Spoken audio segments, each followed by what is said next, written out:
Hello all.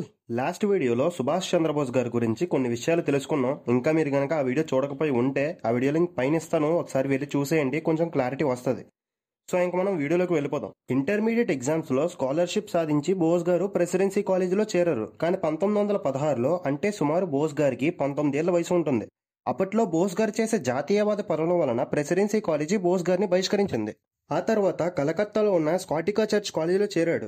ఆపై London లో Cambridge యూనివర్సిటీలో జాయిన్ అయ్యారు. తాను చదువులో చాలా చురుగ్గా ఉండడంతో అప్పట్లో బోస్ గారు వరుసగా 2 సార్లు 4వ స్థానంలో బ్రిటిష్ వాళ్ళతో పోటీ పడి మరీ రిజల్ట్స్ టాప్ లో వచ్చారు. ఇది సాధారణమైన విషయం కాదు, ఎందుకంటే బ్రిటిష్ వాళ్ళు 4-5 సంవత్సరాలు కష్టపడితే రాని విజయాన్ని బోస్ గారు కేవలం 6 నెలల్లో మాత్రమే సాధించారు.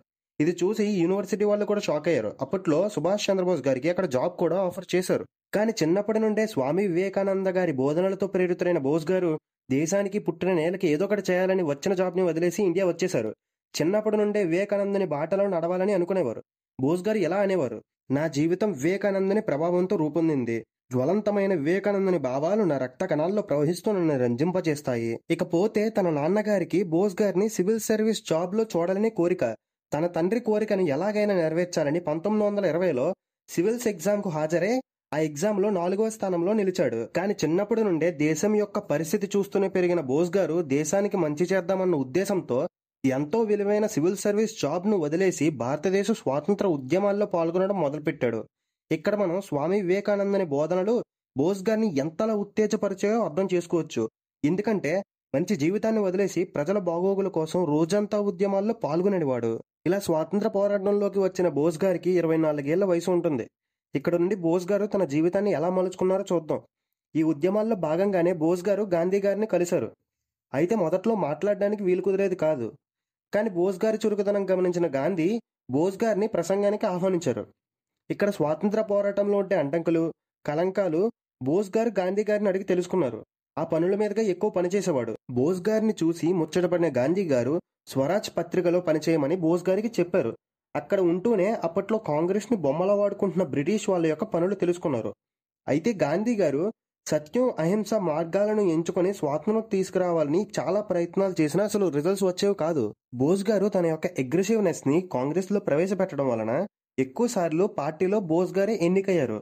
దీంతో గాంధీకి ఇంకా నేతాజీకి చాలా దూరం పెరిగిపోయింది.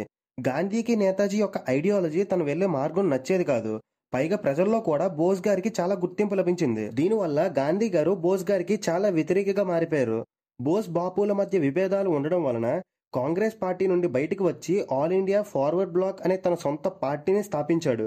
దీనికి గాను ప్రజల నుండి మంచి గుర్తింపు లభించింది. ఇలా తన సొంత తెలివితేటలతో స్వాతంత్రం ఎలా తీసుకురావాలన్న వెతుకులాటలో భాగంగానే బోస్ గారికి ఒక ఆలోచన వచ్చింది.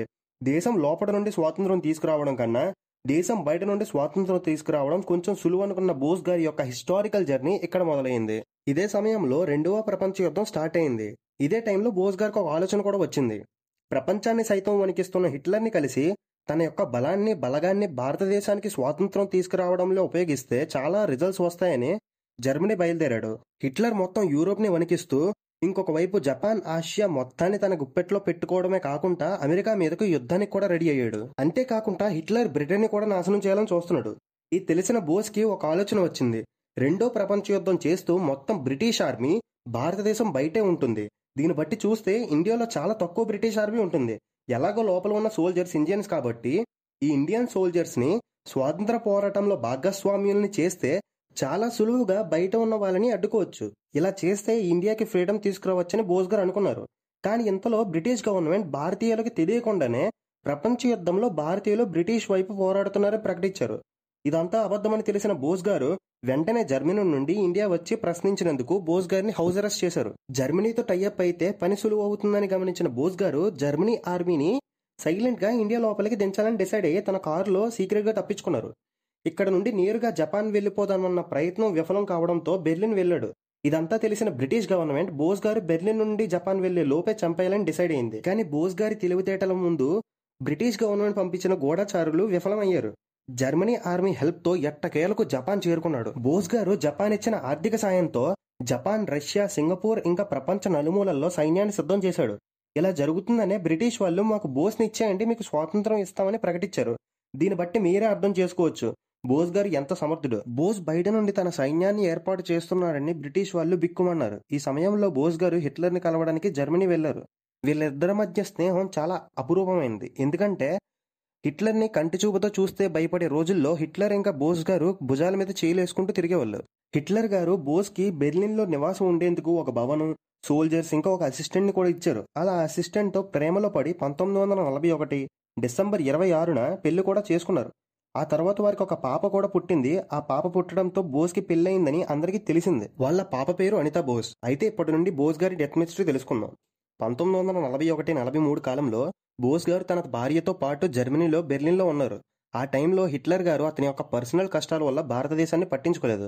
ఇలాగైతే బ్రిటిష్ సైన్యం భారతదేశంలో మళ్లీ బలపడుతుందని జపాన్ వాళ్ళ సాయంతో జపాన్లో భారతదేశ సైన్యం యొక్క బలాన్ని పెంచుకున్నారు. అప్పట్లో జపాన్ ఇండియాకి చాలా సపోర్టివ్గా ఉండేది. దీంతో బోస్ గారు జపాన్ ని హెల్ప్ అడిగే సందర్భంలో ఒక మెంటల్ మాస్ స్పీచ్ ఇచ్చారు. ఈ స్పీచ్ తో బోస్ గారు జపాన్ వాళ్ళ హృదయాల్లో నిలిచిపోయారు. అందుకే జపాన్ వాళ్ళ ఆధీనంలో ఉన్న అండమాన్ అండ్ నికోబార్ ఐలాండ్స్ ని బోస్ గారికి ఫ్రీగా ఇచ్చేశారు. అక్కడే తన సైన్యానికి శిక్షణ కూడా ఇచ్చేవారు. 1943లో జరిగిన ర్యాలీలో బోస్ గారి మాటలు ఎంతో మందిలో దేశభక్తిని నింపి వాళ్ళని సైన్యంలో చేరేలా చేశాయి. హిందీలో సాగిన ఈ ప్రసంగంలో మీ రక్తాన్ని ఇవ్వండి మీకు స్వాతంత్రం ఇస్తా అనే నినాదంతో ప్రపంచ నలుమూల నుండి కూడా ఎంతో మంది బోస్ గారి సైన్యంలో జాయిన్ అయ్యారు. లాస్ట్ చేసిన పార్ట్ 1 వీడియోలో మనం విమానం ఎలా పేలిపోయిందో అందులో బోస్ గారు ఎలా చనిపోయారో మనం చూసాం. అయితే దీని మీద నెహ్రూ గారు ఒక ప్రెస్ మీట్ కాన్ఫరెన్స్ ఏర్పాటు చేసి బోస్ గారు అఫీషియల్ గా చనిపోయారని డిక్లేర్ చేసేశారు. చికాగోకి చెందిన ఒక జర్నలిస్ట్ అతను చనిపోలేదు, సైదాన్లో 4 రోజుల క్రితం నేను చూశాను అని చెప్పారు. అయితే అప్పటి నుండి బోస్ గారు బ్రతికే ఉన్నారన్న వాక్కులు వస్తూనే ఉన్నాయి. ఎంత ప్రయత్నించినా 5 దేశాల ప్రభుత్వాలు బోస్ గారి మరణాన్ని తేల్చలేకపోయాయి. దీనికి గాను బోస్ గారి కుటుంబీకులు భారతరత్నాన్ని సైతం రిజెక్ట్ చేశారు. అయితే ప్రభుత్వాలు ఎన్ని కమిటీలు పెట్టినా బోస్ గారి మరణం గురించి మాత్రం తెలుసుకోలేకపోయారు. దీంతో ప్రజలకు ప్రభుత్వం మీద నమ్మకం పోయింది. బోస్ గారి మరణానికి కాంగ్రెస్ వాళ్లే కారణమని కొందరు, గాంధీకు బోస్ కు ఉన్న కోల్డ్ వార్ వల్లనే బోస్ గారు చనిపోయారని మరికొందరు, ఇలా ఎన్నో కథనాలు వస్తూనే ఉన్నాయి. ఎన్ని కథనాలు వచ్చినా ఒక్కటి మాత్రం నిజం. అప్పట్లో గాంధీ నెహ్రూ గారు గాని సపోర్ట్ చేసి ఉంటే మనకి 8 ఏళ్లకు ముందే స్వాతంత్రం వచ్చేది. కానీ బోస్ గారి ఎదుగుదల చూసి ఓర్వలేని వారు బోస్ గారికి వ్యతిరేకులుగా మారిపోయారు. అండ్ చివరిగా ఒక్క మాట, ఈ వీడియో కనుక మీకు నచ్చితే లైక్ చేసి సబ్స్క్రైబ్ చేసి సపోర్ట్ చేయండి. ఇలాంటి ఎన్నో వీడియోలు మీకోసం నేను చేస్తూనే ఉంటా. And see you in the next video.